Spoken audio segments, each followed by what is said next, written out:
सगळ्या मराठी बांधवांनो आणि भगिनींनो, मला आज आनंद होतोय की एक काठेवाडी माणूस मराठी शिवाजी महाराजांवरती पिक्चर करतोय.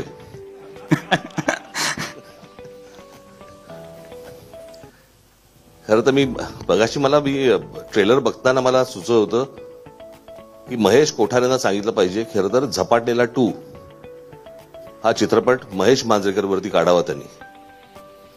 खरंच झपाटलेला आहे तो. म्हणजे तो कधीही भेटला तरी पण कोणत्या ना कुठच्या चित्रपटाच्या स्टोरी बद्दल बरं एक वेगळाच विचार घेऊन येतो. मागे तो कुठला चित्रपट आपला वेडात मराठे वीर दौडले साथ, जे पाहतो ते भव्य पाहतो. म्हणजे आमच्यामधला एक अत्यंत कॉमन गोष्ट अशी आहे की आम्ही दोघेही ज्या गोष्टी पाहतो त्या भव्य पाहतो. आणि शिवाजीराजे भोसले बोलतोय हा पहिला चित्रपट हा मुंबई, ठाणा, पुणा, नाशिक वगैरे या सगळ्या शहरांसाठीचा होता. हा चित्रपट ग्रामीण महाराष्ट्रासाठीच आहे. आणि त्या महाराष्ट्राबद्दलच्या संवेदना जाग्या असल्याशिवाय असे चित्रपट घडत नाहीत.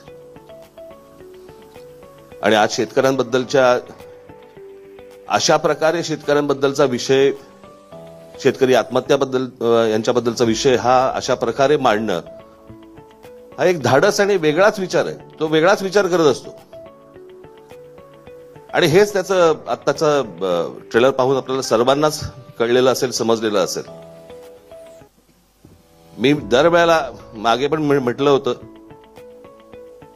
की हिंदी चित्रपट सृष्टीमधले यश चोपडा तसे मराठी चित्रपट सृष्टीमधले महेश मांजरेकर एवढं निश्चित आहे.